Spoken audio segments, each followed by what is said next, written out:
Siap. Halo. Halo, selamat siang, Dokter Tan. Apa kabar? Masih hidup saya. Kenapa suaranya jadi hilang? Suaranya hilang. Enggak, Bisa udah. dengar? Udah, oke. Ya. Yes. Teman-teman, kita kedatangan tamu yang sangat spesial dari minggu lalu. Sebenarnya ketika kita punya acara ngobrol-ngobrol seperti ini, itu ketika disinggung, oh ya nanti kita akan coba hubungi Dokter Tan. Wah, komennya langsung banyak sih waktu itu. Emang ada apa sih sama gue? Terus akhirnya bersyukur bisa mengontak Dokter Tan dan bersedia untuk berbagi bersama kita. Jadi Dokter Tan, kami ini punya sebuah ruang namanya Kios Ojo Keos. Itu adalah toko buku kecil di daerah Lebak Bulus. Kita ada kopi, terus biasanya ada acara musik yang reguler seminggu 3 kali. Terus mau saya pasangin musik nggak sekarang? Jadi musiknya dari saya. Waduh. Ngaco. Terus diskusi peluncuran buku dan lain sebagainya, screening film. Kami nggak bisa melakukan acara itu on the spot saat ini, dan sebagai gantinya kita melakukannya jarak jauh begini. Udah senang hati. Ini lebih keren. Nah, ini Dokter Tan ini nggak punya akun Instagram, teman-teman. Jadi beliau meminjam akun putrinya. Jadi nggak apa-apa. Di mana-mana barang pinjaman tuh lebih enak, soalnya ngembalinya gampang. Nggak usah dirawat, nggak usah diopeni. Udah ada yang ngopenin sendiri. Oke, kita ngobrol soal pola hidup dan gizi di masa corona. Sebelumnya kemarin ada yang komen bahwa aduh Dokter Tan itu dokternya galak banget, tapi aku sayang banget ada beberapa yang komentar. Rasanya kalau di googling teman-teman pada mungkin akan menerima informasi seperti itu. Tapi saya kenalin dulu ke teman-teman. Hikmat, halo. Saya sedang bersama Dokter Tan. Beliau itu doktor, meraih doktor filsafat dari bukan. Doktor saya itu doktor untuk gizi komunitas. Oh, doktor untuk gizi komunitas. Iya, filsafat saya itu S2 saya, magister saya. Luar biasa. Oke, doktornya untuk gizi komunitas, magisternya dari jebolan filsafat Triarkara. Lalu profesi saya dokter. S1 saya dokter. Iya, ini pakar gizi. Kalau menurut saya gizinya ekologi ya perspektifnya. Jadi semuanya dikembalikan kepada ekosistem, kepada lingkungan, kebaikan fisik kita, manusia, kebaikan tumbuh-tumbuhan, kesediaan pangan lokal dan lain sebagainya. Ini Dokter Tan ini salah satu dari sangat sedikit pakar yang dimiliki oleh Indonesia yang sangat fokus dan concern terhadap gizi ekologis banget lah pokoknya. Gitu. Ramai ini bakalan ceritanya. Nah, karenanya pasti dokter tadi itu selalu fokus pada tindakan preventif dan promotif ya dok ya? Ya, preventif dan promotif itu adalah salah satu kita punya main core ya. Tapi juga jangan salah, orang yang udah sakit pun ya, itu bisa melakukan preventif dan promotif. Untuk apa? Nggak kejeblos dengan komplikasi. Ya, seperti misalnya yang belum sakit, jangan sampai sakit. Yang udah sakit, jangan sampai jadi parah. Ya, itu sebabnya kenapa saya selalu mengatakan preventif promotif itu sifatnya luas banget. Jadi jangan dianggap semua sebagai dasar supaya kayak orang yang masih sehat jaga-jaga supaya kita nggak sakit. Nggak cuma itu. Sebab pasien-pasien saya misalnya udah kadung ada yang diabetes, ada yang sindroma metabolik. Mereka nggak mau serangan jantung kan? udah ribet nih diabetes, udah ribet darah tinggi. Tiap kali kalau pagi-pagi ngecek, aduh mati lah gue 150.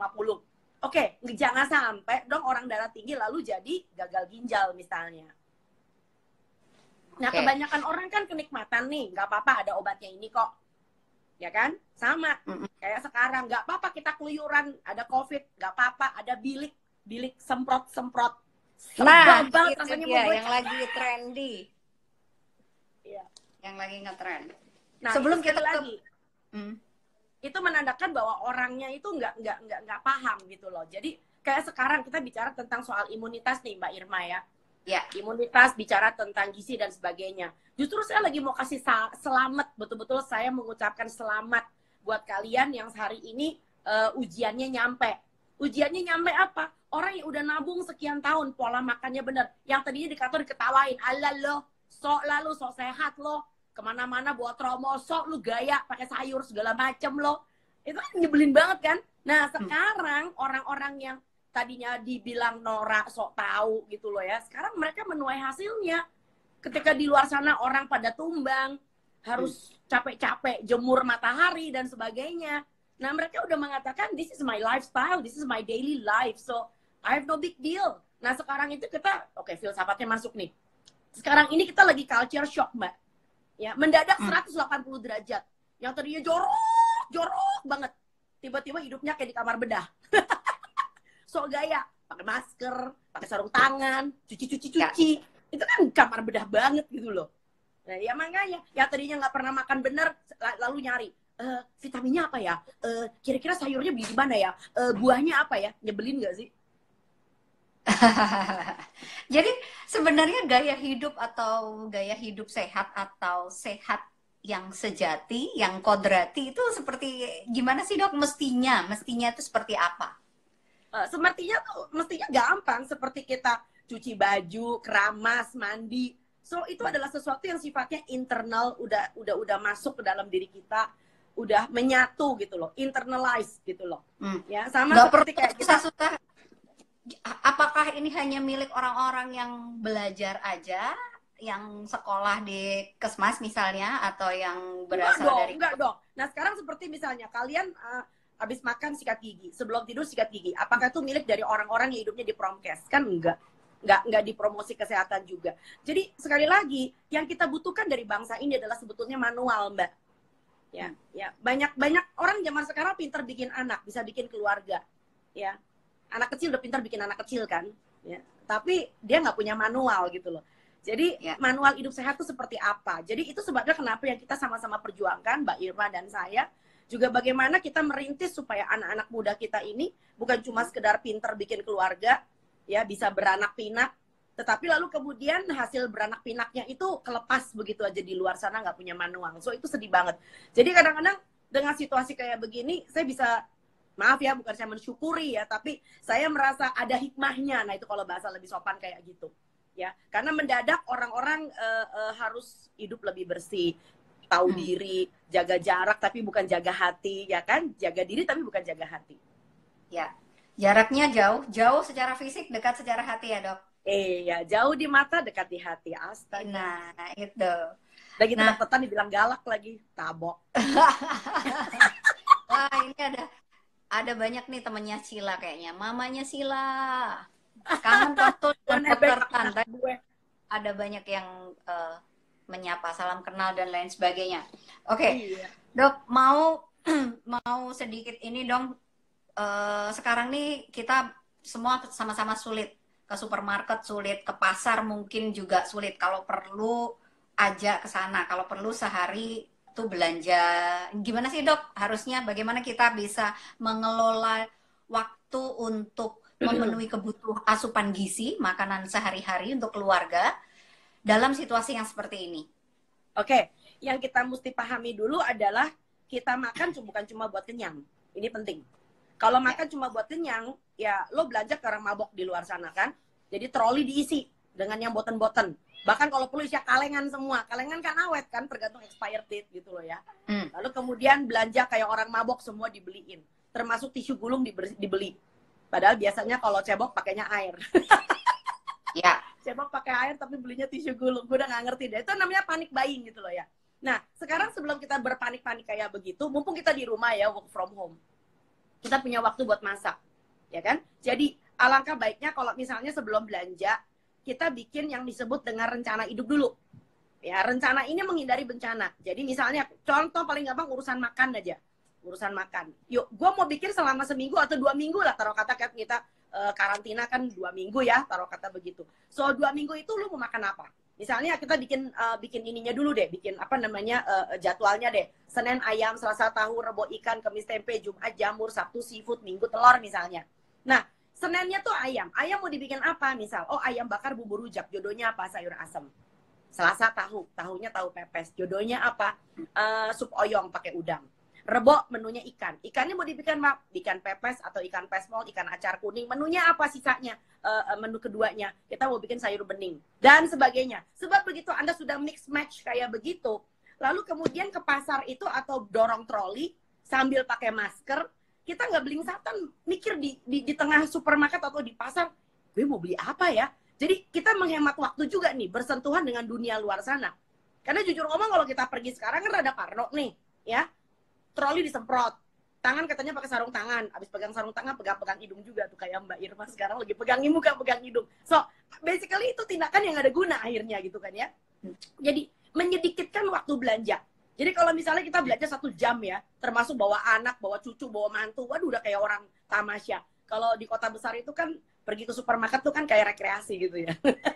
Karena tujuannya adalah belanja, grocery ya kan. Jadi kalau kamu punya daftar, kamu tahu apa yang mau dibeli, belinya berapa banyak. So, tiap gang yang kamu lalui, ambil, nggak usah di mek, tapi diambil semuanya, bayar, selesai, pulang. Nah, itu yang penting. Jadi kita punya cukup waktu untuk 2 minggu.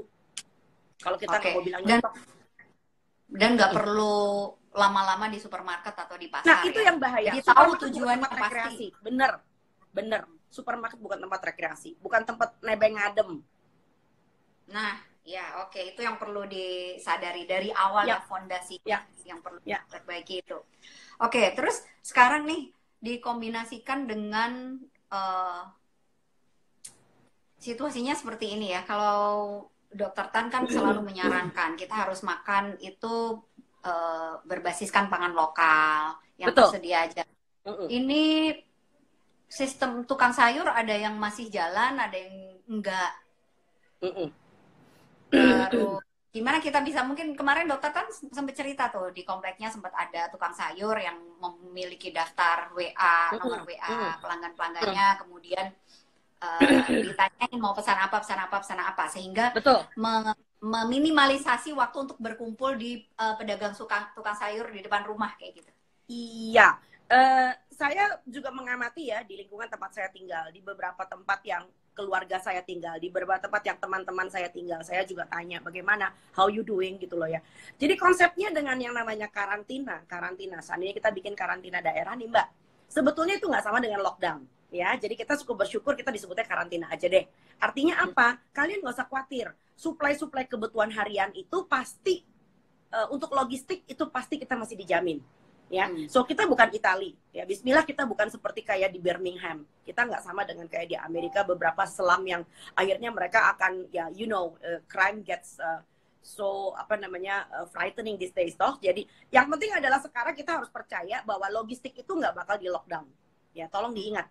Kita harus berpikir sesuatu yang sifatnya jangan terlalu kayak parno juga gitu loh. Jadi artinya apa? Dan justru kalau kalian itu masih memberdayakan tukang sayur, memberdayakan abang ojol, memberdayakan para pemilik warteg ya, supaya mereka masih keep going strong. Mereka tuh nggak jadi mudik, Mbak.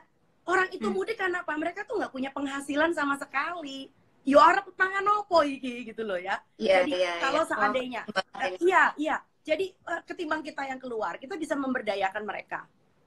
Ini penting. Jadi you still keep, Anda tetap masih mempertahankan mereka punya nomor kontak ya, bagaimana caranya dan sebagainya. Lalu Anda kalau perlu ya pakai yang saya tuh sering menggunakan yang disebut dengan ini loh, apa sih namanya, aplikasi belanja ya yang dianterin sama mereka punya delivery system. Mereka tuh sebetulnya tuh saking kewalahan sampai daftar tunggu saya, delivery saya tuh baru dianterin minggu depan. Aku tak ngamuk kayak pol-polan. Nah, sampai akhirnya kebetulan nggak tahu humasnya atau ownernya sendiri kontak sama saya dan mereka mengatakan mereka mau kerjasama dengan ojol. So ini adalah suatu hal yang baik menurut saya. Jadi mereka meningkatkan kapasitas mereka untuk melayani pelanggan ya. Nah, kalau Anda nggak punya basis internet seperti itu cara belanja, Anda bisa menggunakan si abang-abang tukang sayur ini menjadi pasukan kalian untuk bisa belanja gitu loh ya. Nah, bicara soal makanan mateng. Nah, barangkali kalian lihat yang survive belakangan ini justru adalah hotel yang punya dapur. Dan yang lucu, saya tuh terima banyak sekali tawaran dari hotel-hotel ini yang menawarkan take away. Lucu nih, sekarang hotel itu nawarin kayak bento gitu loh ya. Bayangin dapurnya hotel nawarin bento. Nah, sekarang gimana caranya supaya warteg kita upgrade, mereka bisa bikin bento, gitu loh. Itu kan keren sebetulnya. Bento itu yang ada ya kotak tempatnya itu. Ya, bento kan cuma istilah. Ya nasi bungkus lah kalau kita lah. Nasi bungkus. Nasi bungkus. Ya. Nah, bagaimana kita juga bisa mengaktifkan para pemilik warteg, para pedagang warteg ini juga tetap bisa berprofesi seperti sehari-hari, tapi makanannya nggak dikerubutin langsung di depan warung, tapi dia menerima pesanan lewat aplikasi. Menarik. Ya, itu adalah suatu bagian dari koalisi masyarakat. Siap. Wah, ini ada yang menuliskan komentar, nasi tetap sebagai fondasi. Wah, itu gimana? Boleh, nggak apa-apa, boleh. Pasti kamu orang Jawa. Padahal tahu nggak, di Jawa itu yang namanya beras itu baru masuk abad keberapa? Mbak Irma tahu? Yuk waktu makan. Nggak tahu. Beras itu baru masuk di Pulau Jawa abad 15. Waduh. Waduh, cilaka. Jadi banget. kalau yang orang mengatakan kayak wong Cina, wong Jawa kayak mangannya kudu sego, itu ngawur itu. Ya, soalnya apa? Apalagi kalau ngaku Cina Jawa kayak saya gitu, tuh ngaco. Karena apa? Di Pulau Jawa sendiri beras itu baru dibawa di abad ke-15 oleh pedagang India. Makanya kenapa relief Borobudur, di Borobudur itu kan dibangun di abad ke-7.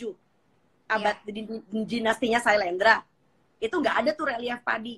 Mereka nggak kenal. Wong Jawa kan biasanya ngerokot dan ngerowot. Artinya apa? Kita memakan umbi-umbian. Ya, dan jujur ngomong, umbi juga suatu hal yang bisa disimpan dalam waktu lama. Wah, itu ngomongin soal makanan ubi-ubian nih semakin langka ya, karena orang-orang kayaknya banyak juga yang mikir bahwa semakin mengkonsumsi makanan-makanan yang modern, maka semakin kita terlihat modern juga. Nah, penyakit orang modern mulai muncul. Nah, satu itu, tunggu dulu dok sebelum dijawab. Tapi juga di lingkungan sekitar kita itu banyak banget juga yang minimarket yang memang menjajakan makanan-makanan kemasan.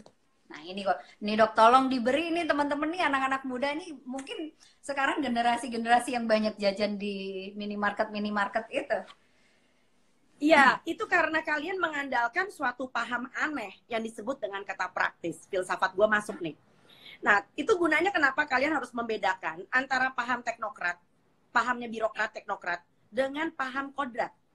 Ya, kodrat itu nggak bisa dicepetin. Lo tuh orang perempuan tuh yang namanya hamil 9 bulan 2 minggu. Lo nggak bisa gaspol 3 bulan anak lo keluar. Jadi anak kodok ntar. Ya, kita tuh manusia. Manusia tuh kita bunting 9 bulan 2 minggu. There is nothing you can do about that. Ya, jadi nomor satu, manusia tuh nggak bisa dicepetin. Jargon teknologi, tolong diingat, itu beda dengan jargon biologi. Jargon teknologi bicara tentang tepat, cepat, akurat, efisien, praktis. Ya, cepat. Semua semakin cepat semakin oke di dalam dunia teknologi. Ya, semakin cepat Anda travel, semakin cepat delivery system. Ya, kan semakin cepat bikin KTP. Ya, tepat, presisi itu penting. Presisi dalam dunia teknologi itu penting banget. Ya, akurat itu udah pasti. Ya, lalu kemudian efisien dan praktis. Ya, praktis itu apa? Praktis itu hanya berkenaan dengan benda-benda mati. Praktis untuk bikin yang namanya paspor, nggak usah datang ke kantornya. Cukup kayak kita sekarang cekrek pakai Skype, foto bisa disetel, mau yang cakep kayak apa, foto paspor lu cakep. So, dikirim lewat ekspedisi. So, itu adalah cara-cara manusia berinteraksi. Itu fine-fine saja. Ya, tapi yang namanya orang mencerna 3 jam, perempuan hamil 9 bulan 2 minggu, there is nothing you can do about this. Matahari diterbit sampai terbenam di negara Asia Tenggara 12 jam. So there is nothing you can do about this. Ya, so jadi tolong menjadi manusia bijak, boleh pinter. Saya senang lihat orang pinter. Kalau nangkep tuh cepet. Tapi kalau pinter tidak arif, oh my god. Ya, dan itu bisa jadi malapetaka di hari depan. Ya, jadi itu yang harus kita pahami baik-baik. Kenapa? Karena akhirnya yang saya sedihkan adalah ada orang akhirnya nggak makan lagi makanan lokalnya. Nah, bagi para pengusaha industri makanan, mereka mengatakan, well, this is a food waste. Nah, karena ini dianggap food waste, so mereka yang mengolah. Ya, jadi lo nggak lagi makan ubi, lo makan keripik ubi dalam kemasan. Halo, ini banget ya. Gitu. Itu akhirnya ada keripik ubi dalam kemasan itu tentu beda dengan ubi beneran. Karena apa? Mereka punya namanya shelf life. Ya, di dalam situ lalu kemudian semua tentang ubinya udah strip off, udah dihancurin. Ya, karena akhirnya kemudian ubi ini harus bertahan lama di dalam kemasan aluminium foil. Bahwa tampangnya masih kayak ubi beneran, warnanya ungu dan sebagainya, ya itu karena efek manipulasi dari industri, diberi pewarna lagi dan sebagainya. Bagaimana dengan komposisi atau kandungan gizinya? Misalnya ubi nih, ubi rebus biasa dengan keripik ubi. Chips, ya jelas beda, jelas beda. Yang pasti antioksidannya itu bukan antioksidan asli dari ubinya. Itu adalah edit antioksidan. Jadi itu disebut dengan istilah ultra processed food. Jadi makanan-makanan ultra proses itu adalah makanan yang sengaja dibuat oleh industri yang seakan-akan menyerupai bentuk aslinya. Tetapi basically secara harafiah lah, itu kalau mau jujur-jujuran nih ya, itu semua udah di strip off, udah hilang semua. Nah, lalu kemudian mereka bisa klaim di bungkusnya, mengandung ini, mengandung itu, it's added. Itu ditambahkan, gitu loh. Bukan memang dari sononya itu barang masih ada. Nggak usah jauh-jauh, lu punya brokoli misalnya. Lu brokolinya direbus ya, mau nggak mau kita nggak mungkin makan brokoli mentah kan, ya kan? So, direbus aja itu boleh dibilang 60% antioksidannya udah hilang. Antioksidan itu heat sensitive. But it's okay. Ya, it's okay. Karena kita makan brokoli bukan semata-mata demi antioksidan. Kita butuh serat dan sebagainya. Tapi kalau kamu mengatakan kamu betul-betul pengen antioksidan, itu sebabnya you need to be seimbang, combine. Seimbangnya apa? Nggak ada kan kita makan semangka direbus. Ya kan? Nggak ada kan kita makan kedondong goreng tepung. Ya, so still walaupun kita masih makan makanan yang dimasak, minimally processed, ya kita masih harus makan makanan yang memang seperti bentuk aslinya. Ya, oke. Wah, jadi pesannya kurangi atau kalau bisa sama sekali, tapi kurangi secara drastis mengonsumsi makanan-makanan kemasannya, langsung makan saya dari punya produk kampanye, aslinya. Mbak. Saya punya kampanye. Kampanyenya mengatakan tinggalkan kemasan mulai dengan kupasan. Nah, wah bagus sekali. Tinggalkan kemasan mulai dengan kupasan. Nah, ini harus ada waktu. Tapi kan ibu-ibu banyak yang mengeluh ini di Jakarta loh. Saya nggak ada waktu nih buat masak, buat enggak. Problemnya bukan nggak punya waktu. Manajemen waktu kalian yang salah. Sebab apa? Ya, mantengin HP lebih lama loh. Kalau mau ngomong soal nggak punya waktu, itu nenek kita beneran nggak punya waktu, kamu tahu. Lah nenek kita itu kalau lagi masak nggak bisa nyuci. Lagi nyuci nggak bisa kirim duit. Lah sekarang mesin cuci lo nyala, kompornya lagi diadepin, buka HP kirim duit, nggak usah ngomong, banyak banget alasannya. Ya waktu kita yang dipakai buat mantengin itu udah berapa lama mantengin HP, ngupdate Instagram, punya waktu? Oke. Makanya gue nggak pernah punya medsos, takut riak. Oke, Dok, tadi menarik banget tuh, ada yang kita memang udah sempat obrolkan, kita mau ngomongin soal ini juga. Nih masa corona seperti ini ya, semua orang sekarang udah pola hidupnya udah lebih baik, lebih sehat. Akhirnya semua orang yang tadinya ceroboh kembali lagi harus memperhatikan pola hidup yang lebih sehat, lebih bersih, dan pola asupan makanannya juga diseimbangkan. Ya, lebih masuk akal.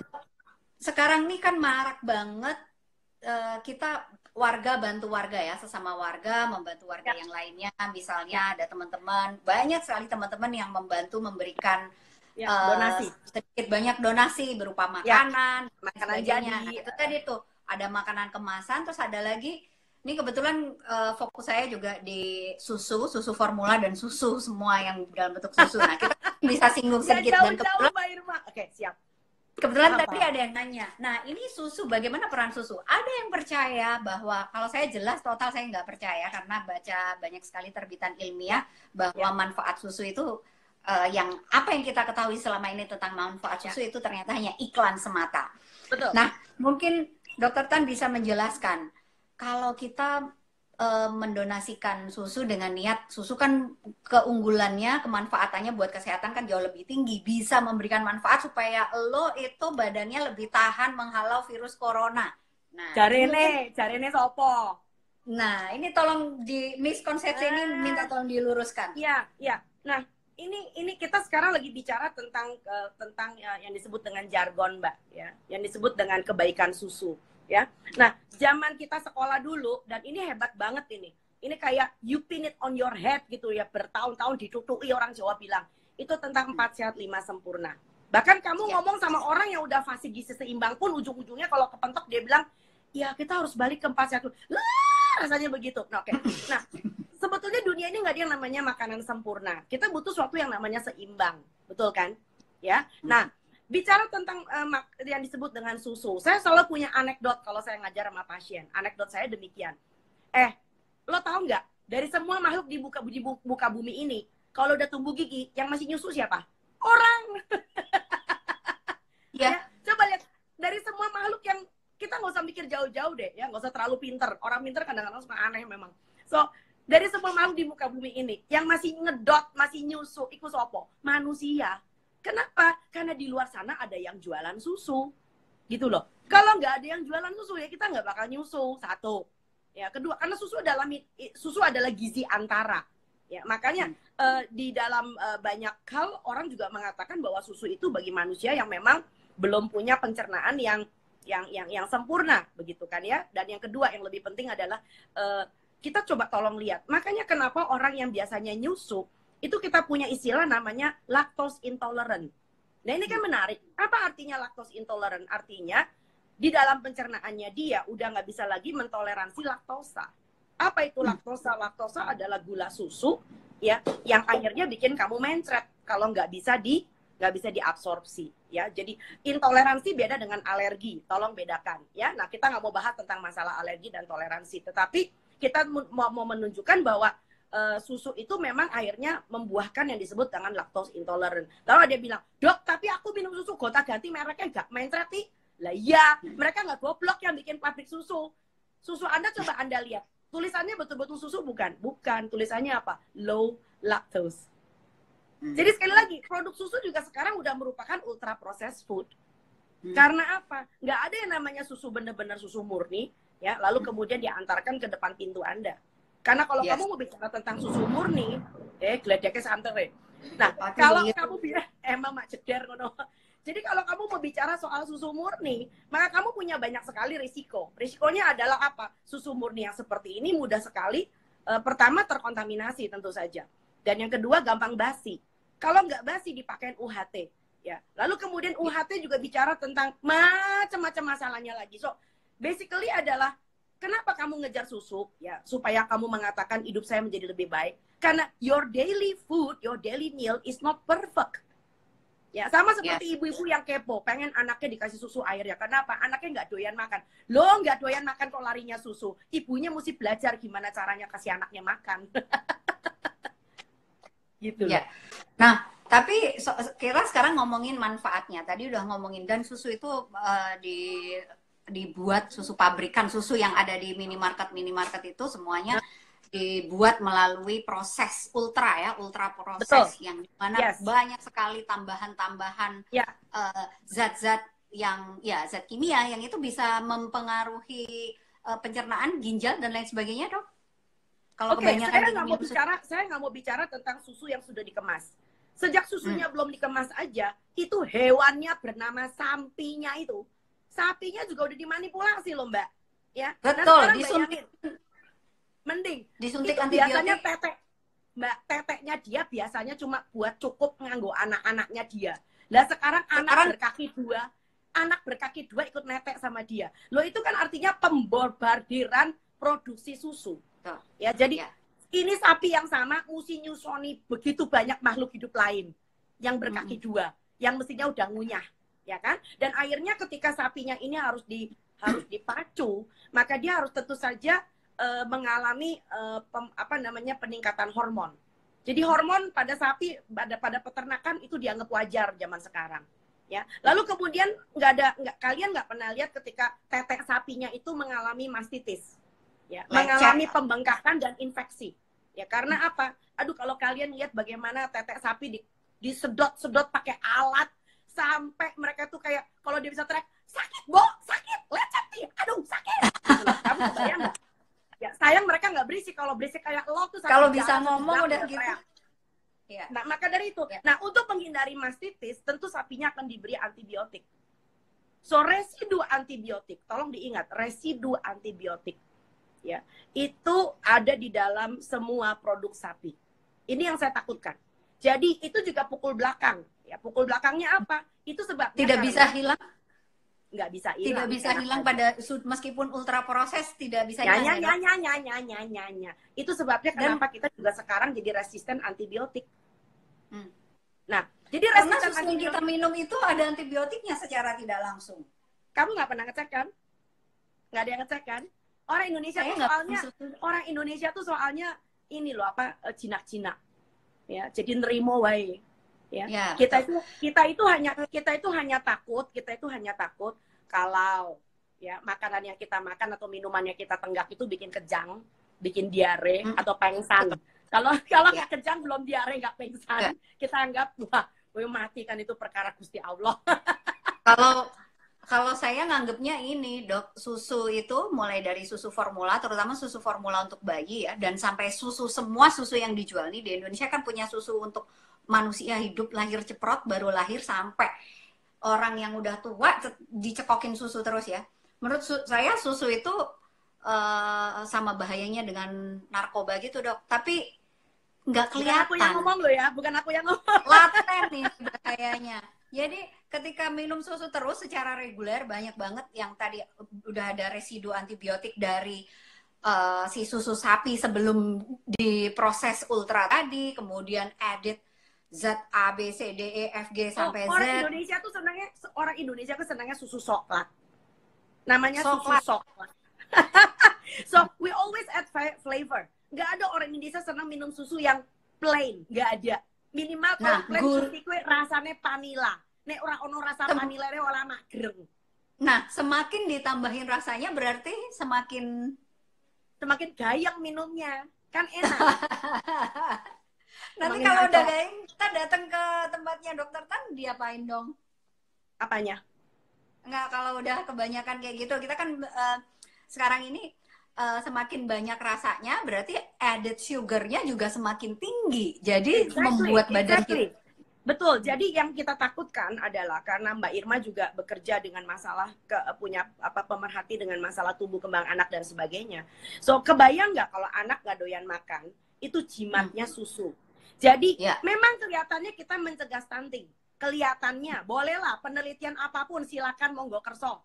Tapi orang ini nggak mikir yang ngasih susu. Besoknya anaknya lepas stunting itu jadi obes. Ya, Oke, betul. Bukan cuma Itu obes aja, dengan sederet macam yang namanya metabolic syndrome. Ya, tapi memang kebanyakan dokter kalau sudah kayak begitu ngomongnya, ya itu kan sebabnya bukan karena susu doang, itu kan sebabnya, Sekto, kalau dari kecil minumnya udah susu, menurut kamu makanan yang lain yang akan diambil apa? Semua yang baunya susu, dari tart, dari kue sus, sampai dengan biskuit sing rasanya susu. Lah, jadi makanya kenapa masa kecil itu kita bicara tentang referensi dan preferensi.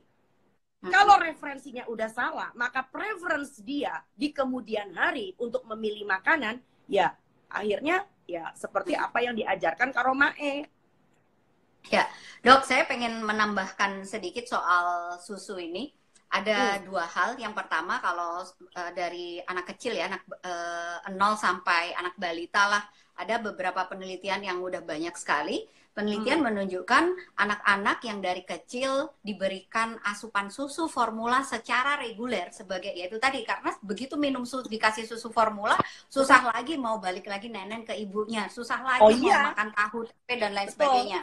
Betul. Nah, ada banyak banget studi yang membandingkan anak-anak yang mendapatkan susu formula secara reguler dengan anak yang mendapatkan ASI eksklusif, ASI sampai 2 tahun dan makanan lokal lainnya, itu menunjukkan bahwa mereka yang mendapatkan susu formula terus-terusan ini, itu rentan itu tadi, gedenya obesitas, semua penyakit yang terkait kardiovaskular. Betul. Kemudian tadi kita udah ngomongin diabetes belum ya? Diabetes dan lain sebagainya. Nah, tapi ada juga ada satu hal yang menarik untuk orang tua. Saya baca beberapa penelitian yang kemudian dirangkum oleh Profesor Marian Nestle di Amerika. Dia membandingkan populasi di Amerika yang secara reguler minum susu kemasan sekarang ini, era sekarang, yang era modern. Kemudian dia membandingkan dengan negara-negara Asia dan beberapa negara terutama negara Asia, karena beberapa negara Asia ini masyarakatnya masih belum secara reguler minum susu. Itu tahun 1990-an kalau nggak salah risetnya.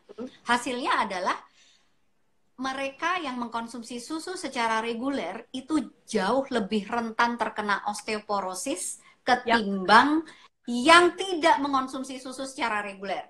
Mereka yang mengkonsumsi susu secara reguler, orang-orang Amerika ini, tulangnya justru semakin rentan retak, fraktur dibandingin orang-orang yang tidak minum susu. Jadi memang selama ini yang diiklankan oleh para industri susu itu kan tulangnya jadi kuat, kalsiumnya tinggi dan boleh sebagainya. Boleh nggak gue potong? Boleh, silahkan. Boleh. Itu susu yang katanya menawarkan keajaiban tulang. Susu semua. Kalau yang di studi tadi susu apa aja? Semua susu. Halo? Oke, teman-teman masih bisa? Saya agak mengalami kendala. Maaf. Dokter. Agak off. Oke, kita kembali. Mbak, itu yang susu biasa, yang menawarkan susu yang menawarkan keajaiban buat tulang itu, ya. Inilah saya udah bilang, orang Indonesia begitu menjadi konsumen mendadak buta huruf. Coba baca di balik kemasannya. Can you see what is written there? Tahu nggak tulisannya apa? Selama disertai latihan fisik yang teratur. Yang bikin tulangmu kuat ki sopo? Susunya apa latihan fisik? Oke, satu ya. Makanya ini adalah suatu pembohongan massal gitu loh ya. Nah, yang menarik yang kedua adalah kalau Marion Nestle mengatakan dia melakukan penelitian pada orang-orang Asia dan sebagainya. So barangkali itu adalah orang-orang Asia yang dia teliti itu di tempat yang memang masih gaya hidupnya masih oke. Ya, orang-orang yang makanannya masih baik. Ya, yang hidupnya masih keras. Tapi kalau dia lalu kemudian melakukan penelitian dengan orang-orang Hong Kong, ya, orang-orang Taiwan, orang Indonesia yang kerjanya sekitaran Sudirman, ya wassalam. Wassalam. Nah itu jadi sekali lagi, untuk bisa membuat dikatakan bahwa kita keropos tulang atau tidak, so itu adalah suatu omongan yang mengatakan bagaimana orang menjadi hidup sehat dan punya imunitas tinggi. Itu sama, metafornya demikian, analoginya. Bahwa tidak ada satu kontributor apapun yang secara langsung itu mendongkrak status kesehatan seseorang. Gitu loh ya. Jadi untuk tulang kuat ini bukan cuma semata-mata karena kalsium, bukan semata-mata karena kita rajin berjemur juga. Walaupun saya ngajarin orang berjemur yang sekarang jadi viral bukan main, ya kan? Nah, tetapi berjemur aja, tapi kalau lu masih makannya ngaco, ya dodol juga. Gitu loh ya. Jadi lu berjemur juga jadi sekali lagi banyak sekali gitu loh, banyak sekali kontributornya itu loh Mbak Irma. Ya, siap. Oke dok, tadi yang pertama jadi teman-teman mungkin bisa memperhatikan lagi sekarang berpikir ulang tentang konsumsi susu itu. Susu bukan satu-satunya sumber kalsium. Mungkin bisa dokter bisa menjelaskan sedikit, memberi sedikit hintnya apa aja. Iya, saya kebetulan saya sebetulnya otaknya agak bodoh dengan angka ya, makanya gue nggak jadi arsitek. Saya paling benci melihat angka, tapi terpaksa kadang-kadang setelah S3 saya harus bergaul dengan angka, itu yang paling saya benci. Tapi saya nggak bisa jembrengin, ya saya nggak bisa jembrengin 100 gram susu kalsiumnya berapa, ya 100 gram brokoli kalsiumnya berapa, 100 gram ikan kalsium. Saya nggak bakal apal deh, amit-amit saya nggak mau ngapalin. Nomor mobil saya aja kadang-kadang saya suka lupa. So, jadi bicara tentang yang disebut, nah sekali lagi, ini logikanya tentang yang disebut dengan gizi seimbang, Mbak. Ya, gizi seimbang itu mengandaikan adalah di semua keragaman makanan kita itu di dalamnya sudah ada yang namanya konten gizi yang Tuhan memang sudah ciptakan dalam jumlah yang cukup, nggak kebanyakan, nggak kekurangan. Ya, tinggal bagaimana kita mengkombinasikannya. Jadi saya selalu mengajarkan kepada pasien makan itu harus kombinasi, variasi, dan rotasi. Doyan telur, nek bendino makan telur, nanti keluarnya pupnya telur. Doyan ikan, tapi ayam makan ikan, kan nggak normal gitu loh ya. Itu sebabnya kenapa saya bilang dari awal pembicaraan kita, yuk kita bikin daftar belanja. Ada ikan, ada ayam, ada tempe, ada tahu, ada telur. So basically badan kita dalam piramida makanan. Aku ngingetin piramida makanan. Dalam piramida makanan kita adalah makhluk yang paling atas, paling tinggi. So artinya apa? Kita membutuhkan semua asam amino yang ada di dalam situ. Kita yang maksudnya yang ada di dalam makanan-makanan kita yang lain. ya dari tumbuhan, dari hewan. Nah, sekarang kalau misalnya kita dibenturkan pada orang-orang vegetarian, ya, orang-orang vegetarian mengatakan demikian, ya kami itu nggak minum, vegan terutama, kita nggak minum susu, kita nggak makan telur, ya karena dianggap bahwa kalsium atau zat besi terutama yang ada di dalam tumbuh-tumbuhan, dalam kacang-kacangan udah cukup. Saya ingin mengingatkan kepada kalian yang udah mulai beralih ke sebelah sana, memang teorinya, secara teori memang kelihatan ditulis misalnya kalsiumnya sekian, zat besinya sekian, kelihatannya bahkan lebih banyak daripada yang ada di dalam sumber hewan. Tapi tolong Anda bayangkan bahwa per laboratorium, ya jadi ada istilah yang disebut dengan the bioavailability. Jadi jangan mengandaikan bahwa saya makan kacang-kacangan, saya makan tempe dengan zat besi cukup, ya di atas teori, di atas kertas jumlahnya cukup, lalu saya nggak perlu lagi makan protein hewan. Nah ini terutama bagi kalian yang masih punya anak sedang tumbuh kembang. Protein hewan itu tetap perlu. Kenapa? Zat besinya, kalsiumnya, itu mudah diserap oleh usus manusia. Yang kita sebut dengan bioavailability-nya tinggi. Gitu loh ya. Jadi jangan terpengaruh dengan gambar-gambar grafis yang menunjukkan bahwa tempe zat besinya tinggi. Kacang ini zat besinya tinggi. Bayam zat besinya bahkan lebih tinggi daripada hati ayam. Misal gitu loh ya. Ya. Betul, bisa aja lebih tinggi. Kelor nih lagi ngetren nih. Kelor zat besinya tinggi. Seto, kita bukan mbe gitu loh ya. Jadi fine, saya setuju kelor itu adalah bagian dari sayur yang sehat banget. But then sekali lagi, apapun yang ada di dalam si kelor tadi belum tentu 100% bisa kita pakai. Misal. Ya. Oke. Dok, ini minta maaf nih, banyak banget tadi yang nanya soal masih kembali susu nih. Boleh. Begitu fenomenalnya si susu, gara-gara kita udah berapa? 30 tahun kita dicekokin sama 4 sehat 5 sempurna, dok. Karena jadi semua pada sebenarnya satu, susu itu kan tidak diperlukan konsumsinya secara reguler. Pasti teman-teman nih minum susu karena apa harus ditanyain ya. Jangan-jangan emang ya saya pengen minum kalsiumnya atau manfaat kesehatan yang lainnya. Nah, mending karena susu itu enak dicampur dengan makanan yang lain. Kopinya pakai susu, bikin souffle pakai susu, bikin martabak pakai susu, pudingnya pakai susu. Nah itu loh, jadi saya mempertanyakan, jadi lu minum susu buat apa Tong? Bikin badannya makin gendut kan? Iya, betul. Kemudian gara-gara demand susu itu tinggi, jadi kan ada improvisasi dan inovasi untuk menciptakan susu-susu dari kedelai, dari almond, dan lain sebagainya. Akhirnya jadi tulalit lagi, nah jualan lagi. Jadi sekali lagi ya, aduh, punya gigi buat dipakai. Saya cuma punya anekdot satu begini Mbak, ya. Lo tau nggak sih kalau kita mati nih, amit-amit nih ya, kecelakaan pesawat, ya. Satu-satunya benda dari kita yang tersisa buat identifikasi apa? Gigi. Nah itu dia. Jadi gigi itu adalah bagian tubuh yang memang susah banget rusaknya. Jadi selagi kita masih hidup, giginya ada, mbok ya dipakai tuh loh buat ngunyah. Kok ya nenggak susu tuh loh. Ya jadi so basically ketika Anda sudah mulai minum susu, maka pencernaan Anda juga tidak terlatih untuk mencerna zat-zat gizi lain. Satu. Kedua, kunyahan Anda tidak baik. Ya, jadi artinya banyak sekali yang saya concern tentang masalah persusuan seperti ini. Dan yang lebih konyolnya lagi, kita membuka peluang bisnis bagi orang lain. Ya, sama seperti saya dibenturkan dengan dokter-dokter yang mengatakan, iya tapi ultraviolet B agak sedikit nyasar ya. Ultraviolet B itu kenceng banget loh, nanti bikin orang jadi kena kanker kulit. Jadi maunya apa nih? Mau ngomong suplemen nih, jitak juga nih orang. Gitu loh ya. Karena kalau kita ngelihat orang-orang Indonesia yang kena kanker kulit dan sebagainya itu kan bukan karena orang yang kebanyakan di matahari. Nah, demikian pula dengan keropos tulang, Mbak. Kalau kita takut dengan bicara tentang keropos tulang dan kita menggantungkan pada susu, so ada masalah besar yang akan muncul di situ.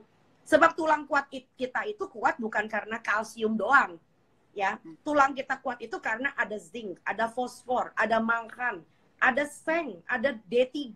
Datangnya dari mana? Nggak mungkin susu punya itu semua. Ya, sama kayak kita bikin beton. Bikin beton itu nggak cuma pakai semen. Nah, beton cuma nganggo semen, toh itu retak gitu loh. Beton itu mesti ada pasir, ya kan? Masih ditampur dengan batu kali. Masih harus kita merangkai itu loh, besi betonnya. Ya, disuntak. Lalu mesti tunggu dengan sabar sampai betonnya keras baru bisa dipanjat. Lah ini enggak, Masya Allah orang Indonesia tobat tobil. Nggak, Dok. Ini lebih ke sebenarnya saya lihat ya, mungkin ada faktor kitanya sebagai warga yang tidak teredukasi dan tidak Yap, mendapatkan informasi yang yap, memadai mengenai yap. kalau kita ngomongnya susu atau gizi seimbang itu seperti apa, sehingga kita bisa menyesuaikan ya, badan kita bisa tumbuh Hmm, sehat dan lain sebagainya. hmm, Itu hmm. karena kita sama sekali tidak mendapatkan pendidikan gizi yang cukup gitu, sehingga Nah, miskonsepsi ini betul, ada di masyarakat dan betul. dimanfaatkan oleh industri untuk meraup, menjual keuntungan, menjual produk-produk yang memberikan keuntungan buat dia. Contohnya dengan membuat produksi massal susu dengan berbagai macam rasa, kemudian ada susu almond, kedelai dan lain sebagainya. Dan tolong diingat kita punya susu itu 85% import loh bahannya. Ya jadi kalau misalnya negara ini mau menekan import, so kalau kamu nggak minum susu tapi kamu makan ayam, makan ikan, makan endok, makan telur maksud saya, itu ya kamu baik-baik aja gitu loh. Nah, Hmm. jadi yang saya inginkan ya pembicaraan kita lewat Instagram Live ini adalah bisa bagian dari bagian pembelajaran learning from home. Bukan work from Ya, home saja, tapi learning from home. Dan pengen banget kalau ini bisa didengar oleh para aktivis-aktivis yang ada di Kemendikbud. Ini seneng yes. banget ya. So, Ya. alangkah baiknya kalau misalnya kita punya mata pelajaran biologi, mata pelajaran penjaskes, pendidikan jasmani dan kesehatan di SD terutama, karena SD itu sangat krusial, Mbak.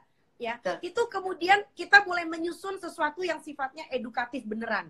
Ya, lalu kemudian guru-gurunya juga kita perlu update ya bahwa tentang susu dan sebagainya ini itu. Dan tolong diingat, saya masih ingat salah seorang pasien saya itu sempat ngomel karena apa, dia dapat jatah untuk bikin menu sehat kan, kayak setiap hari Jumat itu di sekolah anaknya tuh ada makan bersama.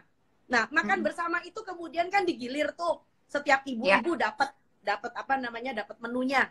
Lo menunya tuh londo semua tuh loh, mesti ada makaroni skotel, lalu kemudian masih ditambah apa segala macam, ada yang pakai susu segala macam. Jadi memang kita sendiri sangat saya akui kita sendiri amat sangat minim dengan yang disebut dengan makanan lokal yang kita miliki di Indonesia, yang betul-betul bisa dibikin dengan cara yang sehat, sederhana, very Indonesian, dan gak usah kebule-bulean.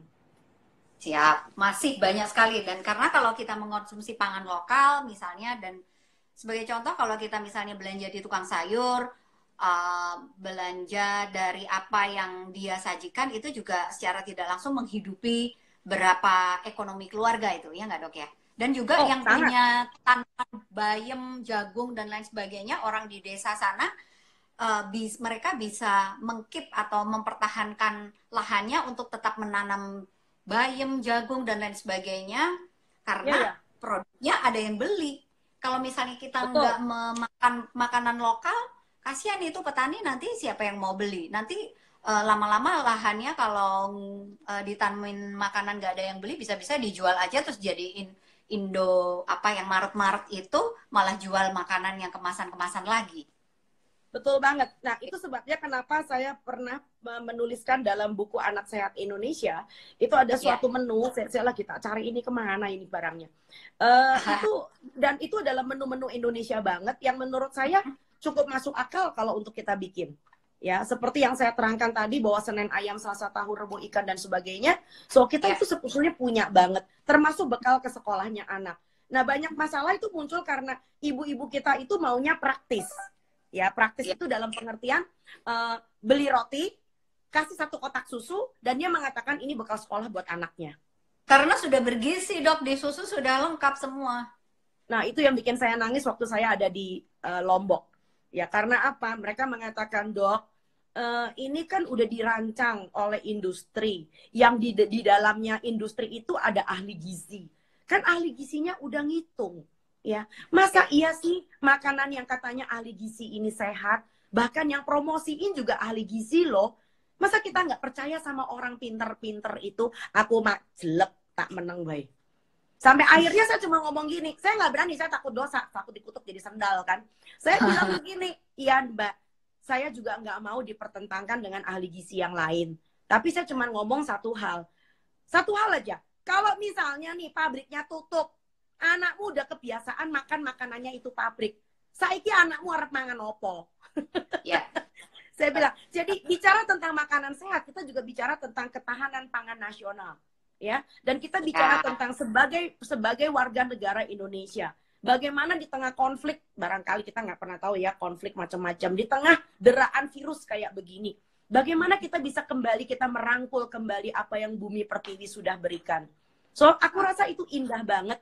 Ya, di tengah kita Ya. punya situasi kayak begini, kita bisa berbagi dan kita bisa melihat bahwa ternyata tanah air kita itu kaya. Oke. Mau industrinya lockdown, boten nopo-nopo. Kita tetap bisa hidup. Oke.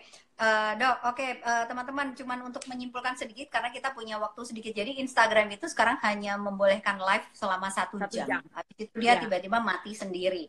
Tapi gini, Iya, kayak untuk tadi. susu, jadi jelas ya, lebih masih banyak sumber pangan lokal lainnya yang jauh lebih bermanfaat, mengandung jauh lebih banyak gizi yang komplit ketimbang susu yang diproduksi di pabrik yang lebih banyak mudaratnya itu tadi, kurang lebih. Dok, saya pengen nanya soal desinfektan dan hand sanitizer dan lain sebagainya. Borongan Sekarang nih ya. zaman banget semprot-semprot, orang disemprot. Desinfektan kan buat benda, buat orang. Kemarin tuh bilik waktu acaranya Pak Jokowi itu juga diadain bilik desinfektan, manusia masuk ke situ. Gini Mbak, ini repotnya apabila sekali lagi saya bilang shock culture. Orang yang tadinya super jorok di tanah air kita, tiba-tiba harus les tentang aseptik dan antiseptik. Punya mahasiswa kedokteran yang 2 SKS. Akhirnya apa? Lebay. Ya, lebay itu jadi nyebelin. Ya, prinsipnya cuma satu loh sebetulnya. Ya, virus itu dia bakal pecah badannya kalau kena sabun. Wis ngono tok. Ya, udah daripada sederhana gitu ya. Lah iya makanya mbok cuci tangan ya, ngajarin anak-anak sing di rumah kalau lagi yang namanya ngepel pakai deterjen ya kan, atau sabun yang sudah biasa kalian pakai buat bersihin rumah. Dan satu hal lagi, di rumah saja, jangan kemana-mana. Kenapa? Begitu kamu kemana-mana, ini bukan bicara tentang soal jalanannya sudah desinfektan segala macam. Lo pikir desinfektan itu seperti cintanya kamu forever and after? Kagak dong. Ya, desinfektan itu akan berhenti bekerja setelah sekian menit, sekian jam, dan sebagainya. Dan kamu pikir begitu kamu udah di desinfektan, terus temen kamu yang di sebelah gitu, haji, lo kagak kena. Lo kena juga karena apa? Kumannya, virusnya kagak mati di dalam badan lo. Karena wherever you go, kalau lo udah ketempelan, itu virus lebih jahat daripada demit. Jangan sampai kita jadi penularnya. Amit-amit jebang bayi. Ya, siap. Oke. Udah 3 menit lagi. Iya nih, sedikit menit lagi. Tapi ya udah, Dok, boleh nggak sebagai penutup, teman-teman terima kasih banyak ya. Tadi beberapa pertanyaan sudah saya sampaikan juga. Boleh nggak, Dok, share lagi 5 sila tangkal virus corona? Iya, sila yang pertama adalah yang pasti Anda harus punya yang disebut kebiasaan sehat dan bersih ya. Cuci tangan pakai sabun ya, bukan pakai antiseptik. Nggak usah dibanjur pakai desinfektan ya. Minggu depan budek tuh kuping, kayak baik-baik loh, bengek nanti malahan ya kan. Yang kedua ya, pola makan yang sehat dan seimbang, itu penting ya kan. Dan yang ketiga, ada yang tahu kalau ketiga pakai hadiah nih ya. Ya, rajin kena matahari ya. Bukan mataharinya matiin virus ya. Mataharinya itu membuat kamu punya vitamin D3 ya. Udah nggak usah ributin jam 10 bikin kanker segala macam. Aku bisa mendorong orang bisa jemuran aja udah barokah. Wes toh ya. Dan tolong diingat, kanker kulit nggak sebabnya cuma dari matahari ya. Dan yang keempat, ada yang ingat nggak? Ayo. Yang keempat. Ayo, dapat hadiah. Iya, istirahat cukup. Sebab artinya apa? Kalau lo bisa istirahat sampai 7 jam, artinya lo tuh nggak stres. Kalau nggak stres, virusnya nggak nemplok. Terakhir, apa? Tebak ya, terakhir apa? Vitamin D udah, matahari dari... Ya, istirahat udah. Ayo, apa? Biasanya yang paling penting tuh. Oh, yang kita bicarakan belum nih malah. Apa? Pola makan seimbang tadi udah belum, Dok? Pola makan seimbang udah. Ayo, apa lagi? Ya. Jaga jarak tadi. Exactly, itu yang terpenting. Jaga jarak, self distancing, physical distancing. Nggak usah kemana-mana. Tidur di rumah, istirahat di rumah, kerja di rumah, ibadah di rumah, kerja di rumah. Assalamualaikum. Waalaikumsalam. Dr. Tan, terima kasih banyak waktunya, sangat bermanfaat sekali. Yes. Kita akan save live ngobrol kita bersama Dr. Tan nanti akan diupload di YouTube dan kita transkrip juga, nanti akan ada Boleh. catatannya. Terima kasih Keren banyak banget. Dokter Tan, sangat bermanfaat. Semoga mendapatkan Dadah. balasan kebaikan yang lebih besar atas ilmu yang dibagikan buat kita. Sama-sama. Teman-teman, dong. makasih Stay juga safe, ya everyone. semua. Ya, dah. Dadah.